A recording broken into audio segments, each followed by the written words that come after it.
And now, from beyond our dimension, this is the JeffMara podcast. Here's Jeff. My guest is Coley Weber, licensed mental health therapist with a master's degree, podcast host, and experiencer of both ETs and UFOs that changed everything about her life. Coley, thanks for joining me and welcome. Thank you so much for having me on. Coley, let's start with how did this ET contact begin? It all began after I saw a craft July of 2017. They measured to be 50 foot in diameter. I stood 30 feet away. It was probably only about 10 to 12, I'd say, feet above my head. And once I saw that, I could no longer deny that crafts are real, ET, and from that point on, I started to encounter them more and more, and it completely changed my course of life. Where were you? I was at a cemetery. It was located between, if you want to look it up, between Bernard and Cascade. It was called St. Patrick's Church. It was in the back of it. And there's also a MUFON file on it if you want to look up to the state of Iowa, too. Now, was it daytime or nighttime? Around 5, 6, when it's just starting to, transition in from day till night. It was July, so the days are longer. But I'd have to look back on the exact time. We were there just to take paranormal pictures because there's this really old section of the cemetery, and that's what I was all about the paranormal before I met my UFO, first one, and you can't unsee it. What did it look like? It would look like it was spherical. It came in, and you got to think 2017, the term of LED lights, they didn't really exist like they do today. Kids didn't have them run, all around the room or anything like that. So it looked really weird, like a controlled jet stream. And, I was in aviation, so you'd look up, I've worked at the airport, so I've seen, flown myself. So, something was really off. So it started to slowly creep over to us, and MUFON measured it to come 1 mile from when I dropped the camera. I was there with my neighbor. We were just exploring the back roads. I was from Dubuque, and, she's from Cascade, and I was really intrigued by the back roads and haunted places, because these are old, some of those people in the cemetery dated back to the Civil War. So that's a big chunk of history right there. But like I said, this area, and there's more that happened, because 2 weeks prior to this, my brother comes and he brought my child from Dubuque to school, or from school there, because I thought it was a good idea to kind of get out and be like a camp. I don't know what I was thinking anyway. So he was coming out that same road 2 weeks prior, and my brother pulls over. My brother sees a UFO, him and my son. And I was like, he came and he told me, I remember meeting him out front. He's like, I just, he's all shook, and I was like, Eric, what are you talking about? He's like, we just saw a UFO, and I just pulled over and I just watched it. And, he was in hysterics. And I was like, I didn't think one way or another. I was like, well, that's cool. I don't really understand, but hey, he saw it. He was shooken up. My son saw it. It was okay. So, and which is weird because my brother and I both experience a lot of the same things. He just won't talk about it. He'll talk to me from time to time, but he becomes very, very uncomfortable even talking about it. But yeah, I said, you got me into this, Eric. And here I am. But yeah, it just was crazy. And I called, I found on the internet, I found MUFON. I'm like, because who do you report it to? So I called MUFON. MUFON comes out, they investigated it, the whole 9 yards. And then I asked him again, I said to MUFON, Dave Creeder, I said, am I going to see another one? And he said, yeah, I think so. And it didn't really have too much confidence in that. But it was in December, and that's when I came in contact with my second one, and I figured out that I had missing time from the night before, because I actually was out filming from the night before than when I thought I was, which would have been the following day. So that started off a increase, and that's when I begged. I was like, I want the 5 or nickel tour or whatever. I got it. Careful what you look for or ask for. But I think that I was really in this, it was going to happen regardless. It was what it was. So the first ones that I remember were the short grays. There was 5 of them. I could see myself, so spirit and body were detached to some degree. And I didn't really understand it, and I didn't put together the pieces right away because you're kind of focused on the wrong thing. Like, oh, I'm missing this slice of memory. Okay, I got past that. What happens like in the whole situation, so I could see myself could see them. So I asked why. I remember in my head, why do I have to be restrained? And then it came back because of contamination. Well, people don't realize, like, when they're telepathically talking to you, sometimes there's not the words for it. You won't get words, you'll get pictures, or they'll take you into like a simulation and show you and demonstrate it to you because they don't really have the same words. I have a theory behind that, but I will go further down the line. So I felt like when they took me, that was the beginning of my awakening. It was like what I would refer to as a resequencing of who I am. So I'm here, my time, like all along, this was supposed to happen. Let me stop you right there because I need to backtrack Sure. a little bit with you, and this is a perfect place. If we go back, Okay. if we go back to your initial sighting and then your second one, do you believe this happened because they were there to reveal themselves to you, or there's just some base around there and it was just a random flyby? It was there. This is what I think. And everybody will view this a little bit different. I call them points of reflection. It's something so big that it stops you in your tracks. And for whatever it has to be or whatever they have to appear to be, like, I think it is about A, us remembering who we are.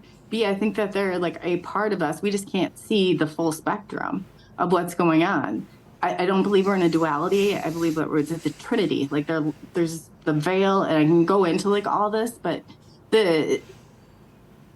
I'm telling you, it was just like, so I always thought, look, we needed to look for physical characteristics to find one another. And I don't think that's it at all. Like, I don't think it's in it at all. I think it was done. So it triggered the awakening. So I could go out and I could do, and like what I was initially here, was told I was here for communication. I thought that might go to every neighbor's house you knew and tell them, or every single dinner party you were invited or party. That was my first question. Because I thought I could just do my job and get the heck out of this. I didn't know that this was going to turn into this lifelong, I had no idea. All right. I thought you were crazy if you told me that. So you wanted to have an experience and see them in person. You have you have another contact which you have missing time. So then did these memories come back later? Yeah. Did these memories come back later of you being on the ship, or how did that play out? When you are on this table and they have you restrained to prevent contamination. Let's start from the beginning of that. Say. Those just memories, or you can remember that in waking life? Oh, I can remember that in waking life, and not only that, I could see myself. So I knew that was like a part of me, and which makes sense, but I don't understand quite that whole mechanical, how was I seeing myself, unless it was a simulation. Either way, they did it. So it was their way of telling me, I believe, like, there's contamination here, how sometimes we don't have the direct words with them. And, so they're trying to project imagery, and they've also shown me where they've taken in their holographic, how they'll recreate that moment holographically and interact and watch, but it never changes their timeline. Let's say a year or two before you had this, if you had a patient that was, revealing to you all these experiences, what would you think as a licensed mental health therapist hearing that? I would think, let's go. We need to maybe take it. Okay, but that's the part that bothered me, because I can tell you, because I've been there. I can't even tell you. They tried to use it against me, And I even said, I'm like, you can go in this. I had to talk myself out of it. This has happened to more than one of us. Okay. So I'm telling you, it depends on how far along. Like if I had stayed in it longer and I knew, because I did encounter a child at one point, and I at a certain point, but there would have been a point going back where I'd have been like, okay, like if my brother told me that right after, I might like scratch my head a little bit and be like, well, let's back this up a little bit here. But once you're through it, it's like, and that's what it's so wonderful to like be around and do like what I do, because I don't have to explain all these little like people just know. And experiencers, I mean, and there's different like, like there's the beginners, and they got this huge sense of urgency, and they think that they're the only ones. But then once they start to realize, oh my God, there's more of me, with a sense of urgency, and going back to what I thought that was, I thought that was enough to stop me dead in my tracks. And I finally started to like actually gain a real purpose, like in this. Like I didn't have, and I used to hate this at first. I didn't embrace it completely right away. But then I was like, man, I don't care. I get to experience something that not very few people do. And then the big comeback is, well, why Iowa? Why there? I said, that is a good question.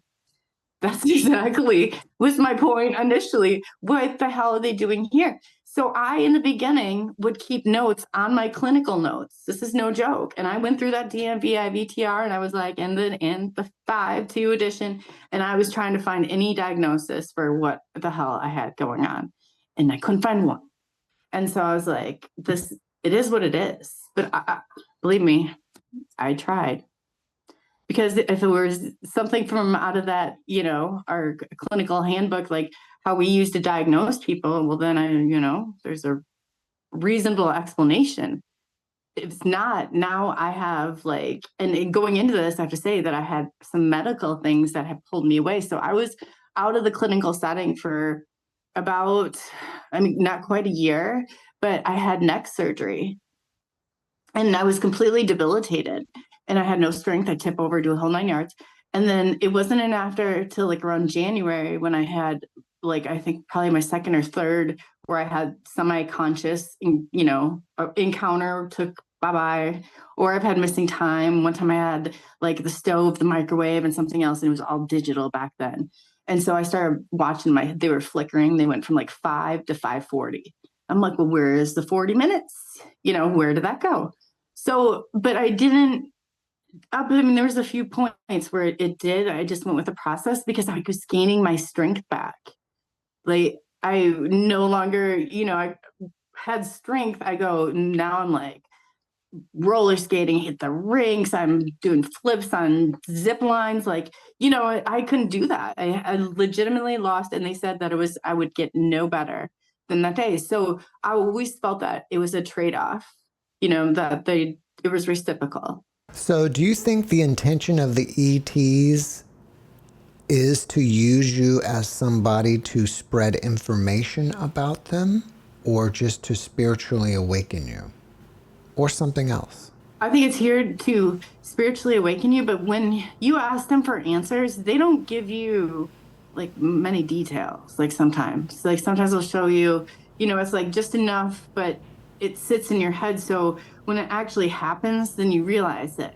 So I figured after long periods of trial and error and telling everybody that I knew and every neighbor that was in the nearby area, I started I don't even know how I even got on a podcast to begin with, to tell you the truth. Somehow it happened and it evolved to here. And it's something that I'm so passionate about and I keep so close to my heart. But if you had told me that going back 6 years ago, we'd be talking about, maybe some delusional things going on, but that is not how it happened at all.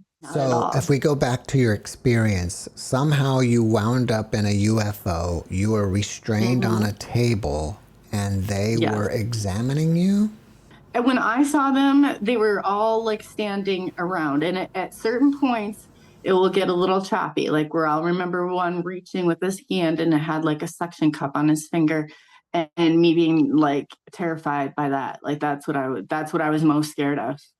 Out of the whole experience, I was most afraid when that flash would come and that suction like cup was there, and I just like I couldn't do that. I don't know why. That was like, so I thought after I need to like train my brain to stay more conscious longer when they take you, because it really is like you got to try and sensory tell yourself, like program yourself throughout the day, like, okay, when I'm there, I'm going to smell, I'm going to all these things start to notice, because we only have five senses. So that's going to be our way of, you know, kind of feeling out the environment if we still have that. But if we don't, like, then people are going to know, like, look around, walk around, what do you see? Like, is it cold? I remember the temperature would even strike me from time to time, like that it was cold. So that was really helpful in some of it, in becoming more and more conscious through it. So I figured the tall grays, they didn't have me like, I was able to freely walk around. There was no, but he didn't act like there was anything strange going on. All I can tell you is that where I was standing, and when I looked down, it was a triangular, and again, like for the tall grays, like a triangular LED, but it was like a row within a row within a row within a row. And then it went down to like what looked like a med bay. I could see they were identified by a couple different ones were wearing shirts, like I believe a black and a red one. I'd have to think back for sure on the red, but that's what I remember, because I couldn't see that one as well as I could see the one that had the black one. I saw them moving the trays. So, and then going through, and I spent a lot of time with them. And what they did was they would show me, like I would ask about them, but I did see the children there. So I almost felt like it was in a simulation place, like for the children that are not of this whatever, and I don't know, you know, they look like us, whatever, but that the children were somehow being acclimated into this. And I don't know, you know, star seeds and all of that. I'm not quite aware of where, you know, that part is, but I mean, it could be a multitude of things. But after that and leaving there, then it was like the third. So I feel like there's stages in this. And what I feel like is that they are taking some of us and they're resequencing us, because just like everything's upgrading. And I was talking to somebody else, like how their UFOs, like the ones my grandmother saw going back, they're not the same as the one. And now they almost have like a biological, they lock into you, you lock into them. It's like a biological aspect of it. But it's needed because there's sequencing that each of us experiencers have, and now everything is upgrading. We need to upgrade that sequence, and what that's going to do collectively is it's going to bring us up. If you think about it and you think about how AI learns, and this was kind of what they were showing me in their technology, was like AI will sit there and bounce the ball until one of them gets it, and then collectively everybody gets it. And that we are right now under your cosmic wall. Look at your cosmic wall, or look at the firmament. We're under here, I believe, because we're down here with whatever contamination this is. And I think it feels off the chaos. I think that in order to do this, in order to like go through and collectively come together and ascend here, there's a few barriers that are put into play. So that's all. I think that it's causing not everybody's here to wake up necessarily, but experiencers will trigger that. And I really think that's what, from everything that they have shown me, that makes the most sense. How many times do you think you've been on their ship? The different types or altogether? I guess altogether in general. That I consciously remember, parts of it, I would say 8 or 9. There like some like I woke up and I knew that like I had a marking, but I don't necessarily, I've had 3 different markings.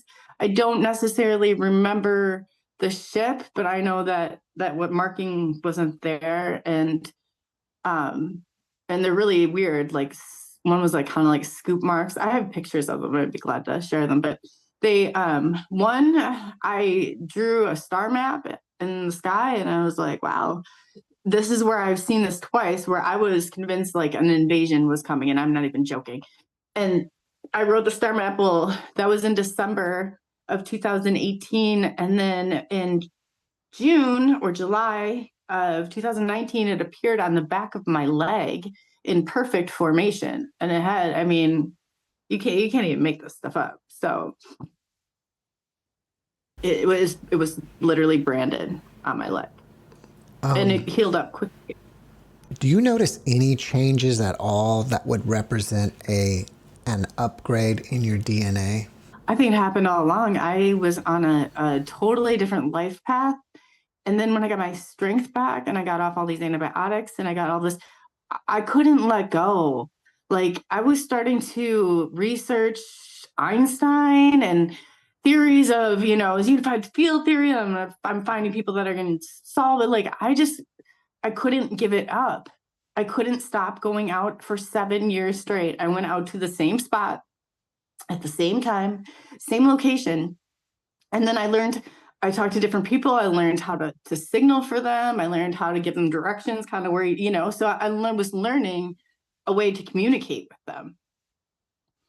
And it was an obsession at one time. I mean, you could call it an obsession, but it happens to every single person that encounters one. It's like it completely takes over, and you have to find these answers. And that's why I think in the beginning, the people have such I've got these answers you don't understand. And I'm like, you got the sense of urgency, and it's going to take you a little bit of time for that to settle down and realize that they're not on your timeline. You're on theirs. You're in their space, their time, and anything that we go, it's like, don't worry about that. Your experience reminds me of the movie Close Encounters of the Third Time, how he became almost obsessed with the ships after he saw them. And it's fascinating how they were able to write that story, 40 years ago or more. Wow. Have you seen the movie? How my start is? I'll send you my wall. I have a full wall of every single player in this, but I traced it every step of the way. Then I went through and I color coded all the people and patterned them out. This isn't my brain. My brain doesn't work like that before. Like, it did not work like that. I want to tell you that it did not work like that.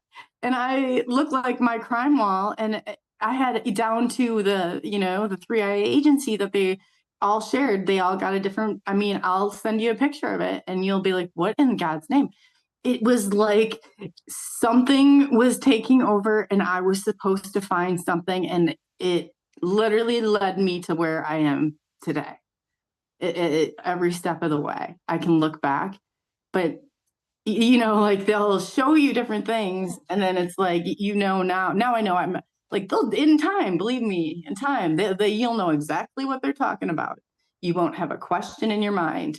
And I know why I'm here. And a lot of documents that weren't supposed to be released and stuff like that. I'm the first one. So I'm just really about the truth and getting the truth out there. And that's not always a popular place to be. But like I said, I do believe that all this negative energy is trapping us down here even further. And that we can flip this around, because we are creators, and we ground ourselves, and we take that negative energy and we starve whatever dark force is here that feeds off of it, that the firmament will no longer be needed, and we're on track. Like, we get to go. So that's where I'm at with things. Before we got started, you mentioned to me that the way into ETs is through trauma. Was your trauma due to your neck surgery? And while you're at it, why is it that way? Mine started long before then. I was 7 years old, and I was with my grandmother. She had a salon. We were coming back from Chicago. It was really icy. About 3 minutes before this crazy event happens, the car spins around and ice wakes us up. Otherwise, we would have been sleeping. So nothing, I always say nothing is by accident, but it wasn't 30 seconds later, the guy died while driving the car. And there was a brief moment where I pulled back and I was like, didn't scream, I didn't yell, I didn't anything. It's like time slowed down and I was watching it all. I thought we were dead. I was like, there's no point in screaming. So my grandmother reaches over and turns the key off to the car. Who knew that was a thing? And stops it. And there's like just a tree, but the guy's dead. I mean, he died while driving. So it was after that sudden deaths. But then there was a year, like when my son's dad passed away, he was 18 months. 2 weeks later, another friend. I was like, I mean, I'm talking like in 2 year time, so many people I knew died.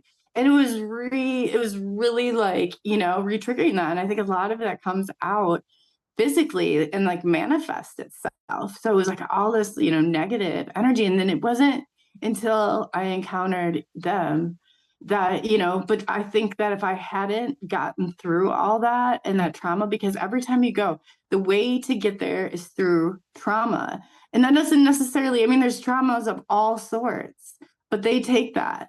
And that's why it's so uncomfortable for people in the beginning, because you're legitimately re-experiencing that type of trauma when I just didn't come out of that and wasn't like, oh, that's okay, that's cool, you took me for, and I got something in my arm. No, I came back, I was like freaked out. We had just found a group of us. So when we were going through it, or we knew them, then, we used to like reach out to them, be like, hey, when you feel like talking, sometimes it'd be like 3 days. And then it was all of a sudden, like, it just was lifted.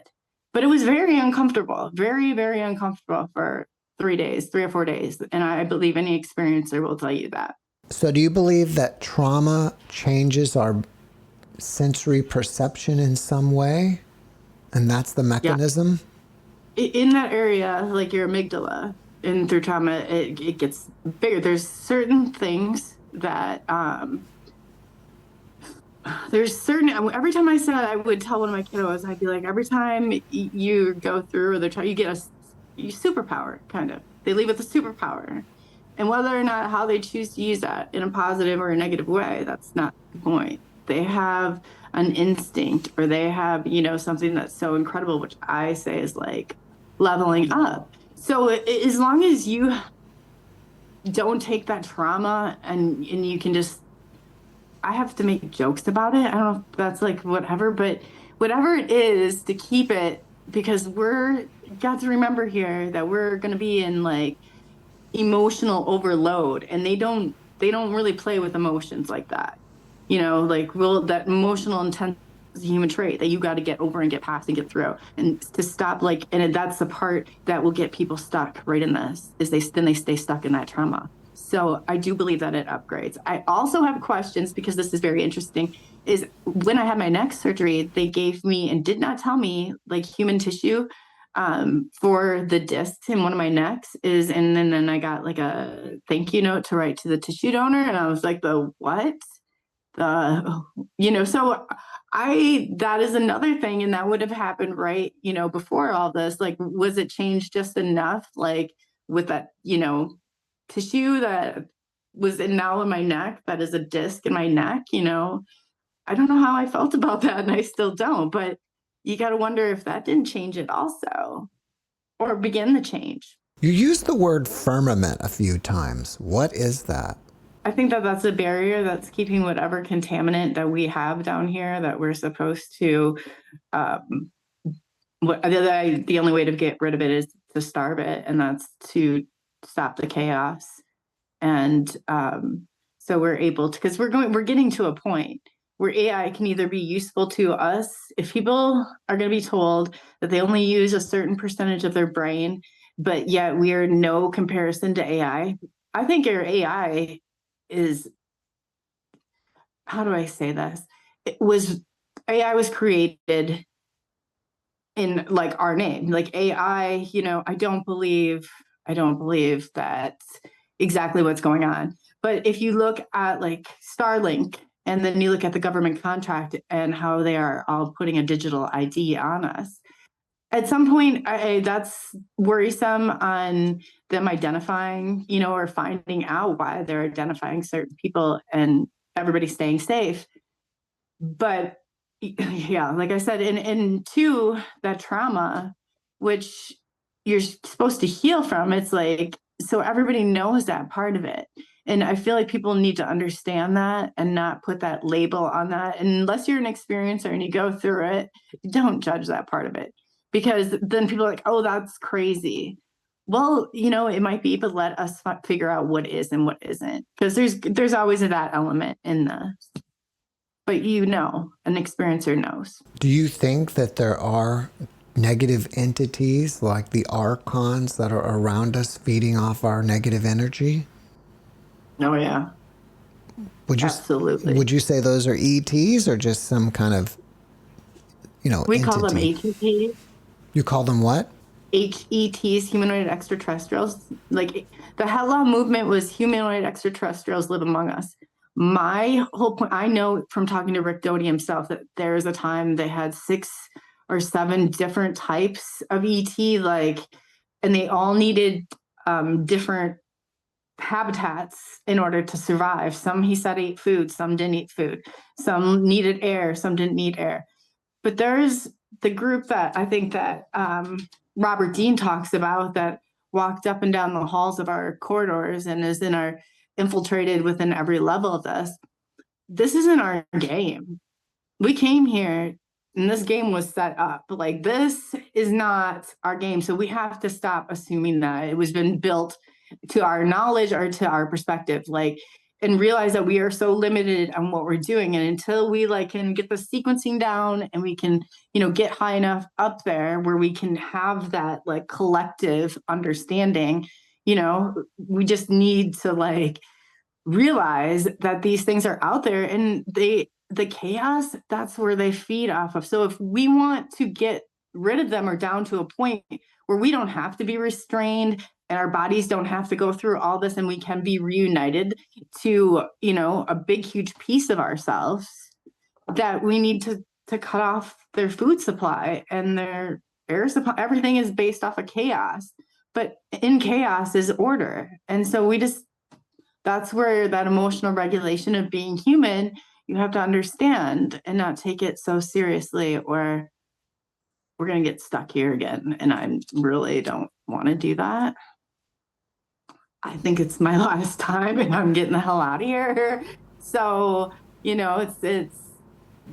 but there's a way, and it's coming. And if we miss this window of opportunity, it's not going to be good.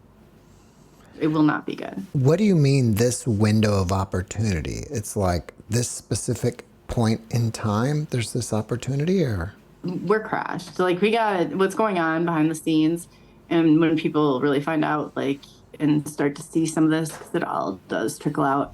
We're at a point, the crash has, everybody's looking the wrong direction. Instead of looking at exterior stuff, you need to be looking interior. But it started, they put a label on us, and then now the government has, I used to give interviews, I didn't really think twice about it, but now that they've transcribed all of them, and now that they have them, and I have a local police intel on my podcast. I mean, per the Dubuque Police Department, you can check into it for yourself if you like. Maybe I'd edit that part off, not so they probably won't get a bazillion calls, but it's the truth. The truth. So we're putting ourselves, I think, in places that we as experiencers didn't see happening, because they always said the government, they don't care. They have the government people, only their opinions matter. Nope, that's all changed. According to Stephen Bassett himself, he's like, no, that's totally changed. The government's now saying, hey, we're done with the experiencers.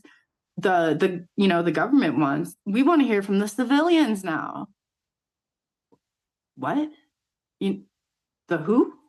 And I was like, we mean you acted like our opinions didn't matter. I was out there saying everything and anything. And now you're telling me that I'm on a government list and that no, I don't think so.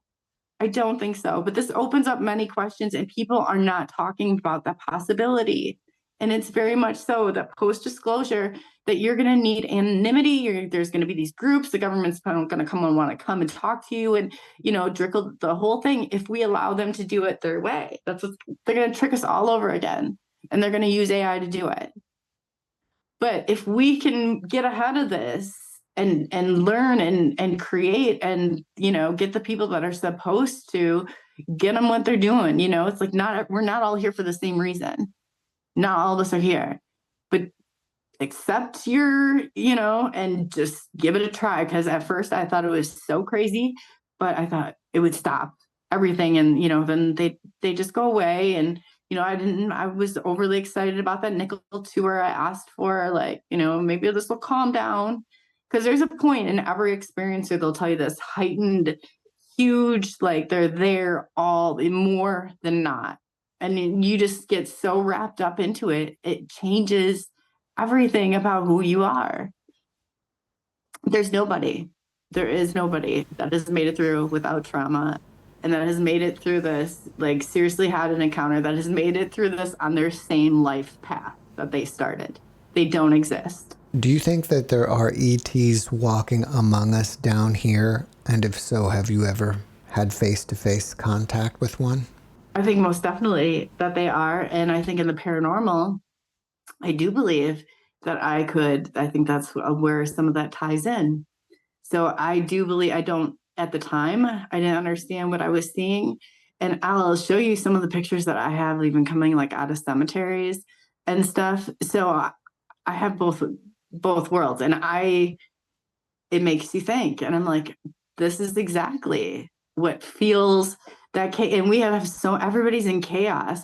And even when I was going through and doing clearings and the paranormal, I'd go into somebody's house, and if it was like a disaster mess and there was fighting going on and everything else, I could almost guarantee you that there was 5 negative entities in that house that we had to clear out. That's what it feeds off of. That's the connection. If someone wants to contact ETs, how do they do it? I was taught to go to the same location that's like familiar to you. In your mind, think of the star system, which I think all these drones and everything are trying to clog it, because the stars you'll begin to see, like where I always go to Orion's belt. I used to call it Orion's creepy belt, but I go right to Orion's belt. That's my whole thing.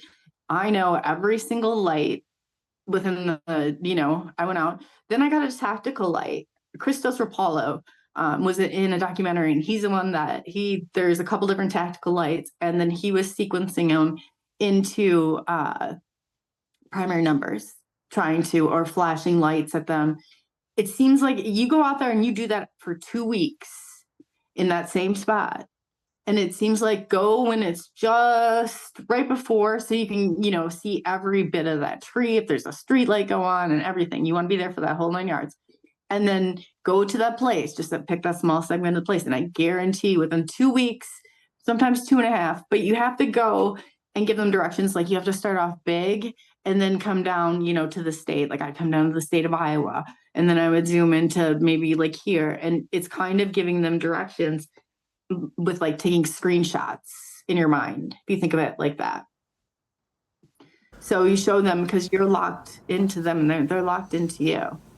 And but I've had so many experiences lately, and they are so exciting that I can't even tell you. It's like if you see one, you want to see one so badly again. Like there's like that level of just pure, like, there's nothing else like it. There is nothing else like it. I'm hoping there's going to be some ET on the planet that looks just like us that can anonymously come on my show and be my guest.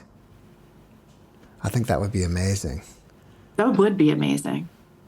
And I do know one person that you might want to check into. But that is the only one that I know that, and there's also somebody else that has found an entryway, and I'll DM you that information. Now, you mentioned children when you were on the ship or something like that. Are you saying that there were human hybrid ET children that you saw? I didn't see many. I saw one, and he was waiting, and it really bothered me.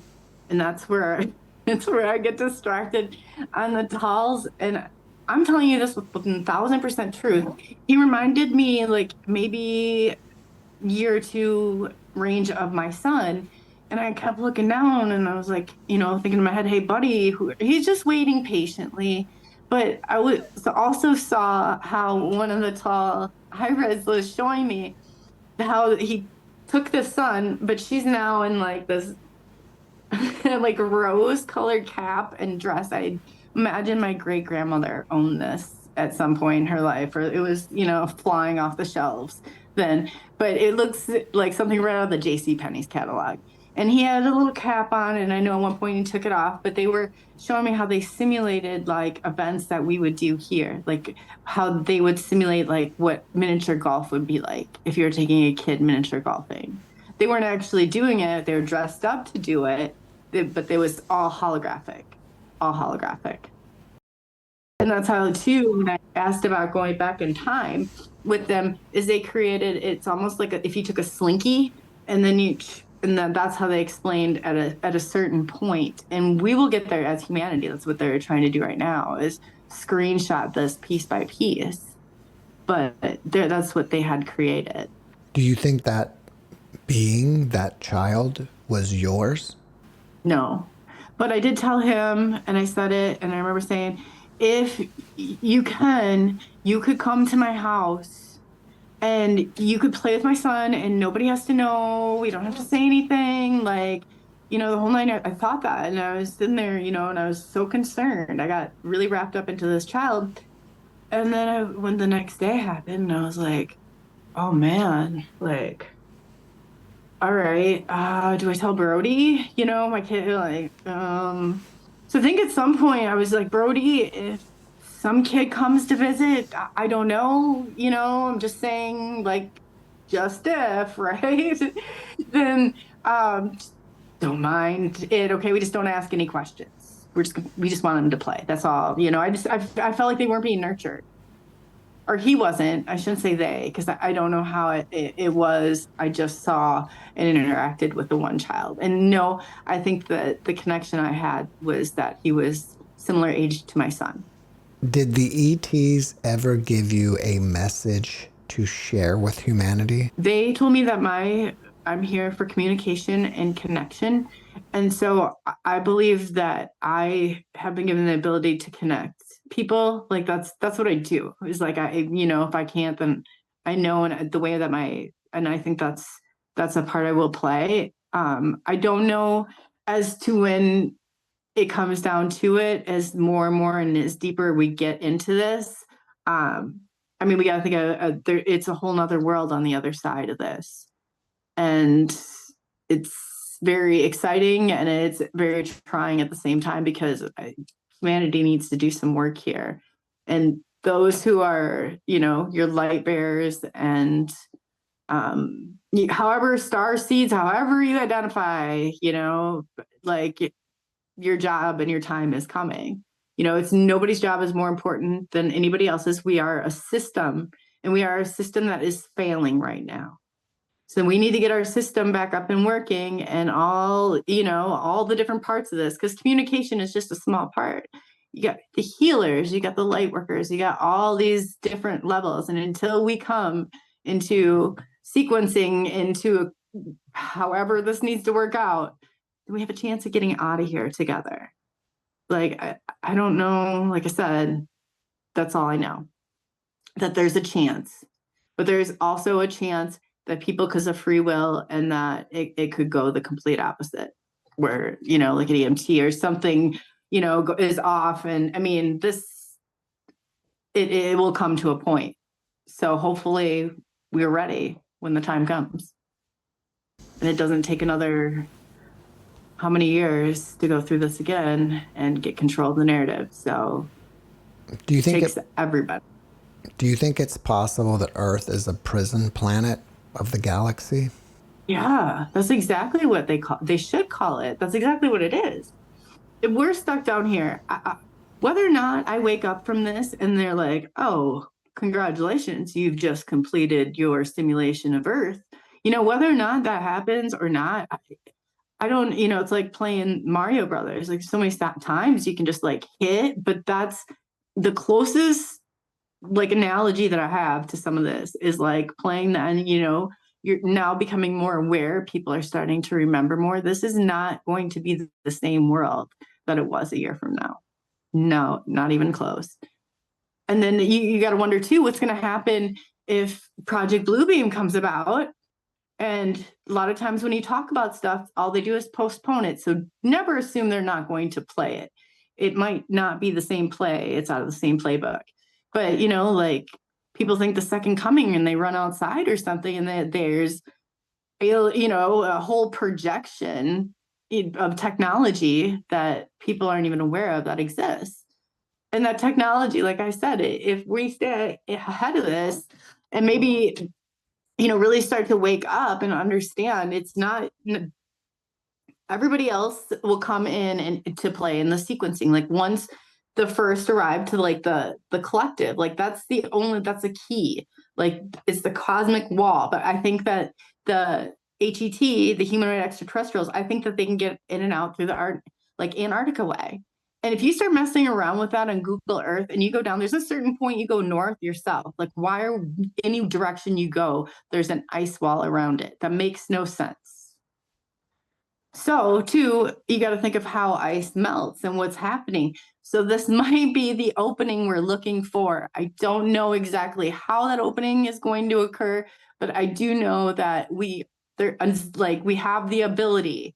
If we sequence together, we get the right programming, we get on the same page, that we will be able to take whatever it is and open it and get out of this hell of, I don't know, like we're trapped. That's all I tell you. I've said this since I was like a little kid. I'm like, we're trapped. We're not getting out of here. And other people are trapped too. So our job is very important. We just need the negativity. We're creators, like not to, to stop that breeding ground for that to even happen. I mean, everybody's got their own ways of protecting themselves, but because energy comes from the negative and then streams to the positive. Like it's completely opposite of what they told you. So that's where I just know. I know we can go one or two ways. There's a fork in the road, and the other side ends with everything like being pulsed and destroyed. So you have to pick your path, pick your side, because it's happening whether people want it to happen or not. It's happening. Do you think it's a good idea that people should live in small towns or live on land away from the big cities so they won't be exposed to so much chaos and negativity? Yeah, exactly. That's exactly where I moved to, and that's exactly how I feel. The less you come in contact with that, and there's so much land, and you go down on the land that hasn't been, destroyed, and you come back to a different value system. That was one that I actually remember. It's not this new nothing. No, this is like old school, and I'm loving every minute of it. So I highly do recommend it. Because the thing of it is that these people, and if we don't break away from that too, it's going to be really hard to take that, and they're just going to keep sucking the life out of you, and that happens, and it's a transference of energy then, because energy cannot be created nor can it be destroyed. So they're harnessing it different, and until we gain back control of that, it's not safe for anybody. Especially, so that's why if they can bring AI in. Also, we're absorbent of light. They're reflective of light. So our bodies are absorbent of it. So it's like looking into your mirror world that you just might not be able to see fully. But just because you can't see it doesn't mean it doesn't exist. There's things like you can't see everywhere in the world, but just because you haven't been to Florida doesn't mean there's not a beach there that doesn't exist. Well, in the beginning, I mentioned that you are also a podcast host. What's the name of your podcast? SNX Radio. SNX Radio. It stands for Subnation X, which means subliminal dissemination, and X is who you're looking for. And where do people watch it or listen to it? We have Coley UFO, if you go under. I haven't quite been able to shake that one. But no, we're on Twitter. We're on all the different platforms. I mean, like, we go live, which is kind of fun, on Facebook, Twitter, YouTube, and those areas. So if you have any questions to ask live, like, go to any one of those platforms, Twitch, then it goes out on Podbeam. So, but if you're interested in the live shows, because we love to have, get experts in, and then you can ask them questions directly. So that's kind of opening up that for you. So yeah, look me up on any platform, and it's listed on there, and we'd love to help answer some of your questions, or maybe connect you to people, that you need to be connected to. But definitely team player. Well, if people want to reach out to you and ask you questions or find out more about what you're doing, should they go to a website or Facebook? We do have snxradio.com. Facebook is a big one that I've kind of taken on as my baby. So we have SNX Radio Group. We have the Star Resource Center for Experiencers. So SNX, if you find me, just Coley Weber on there, I'd be more than happy to get you into those groups. And, I listen all day long. I was there and I've been there. So I totally understand. If I can't help you with something, I will find you somebody that can. Before we finish up, can you leave us with a last positive message? Absolutely. Be kind to one another. Just be kind to one another. Listen and really, just, if you listen with an open heart to some of this, you don't have to believe everything, because I said, these were my points of reflection, and there was stuff that was there that was big enough for me to stop and take a look. The things that are there for you are going to be much different. But just always know that together, we're unstoppable. But the longer we stay united, the more we get accomplished. So just be kind to one another. Be good to one another. Coley, thank you for your message, and thank you for being my guest. Thank you. Thanks for watching the JeffMara podcast. I really appreciate you. Another way to show support is through YouTube memberships. And if you do, there are loyalty badges and other perks depending on your level of membership. All you need to do is click the join button underneath the video to find out more. Thank you for your support.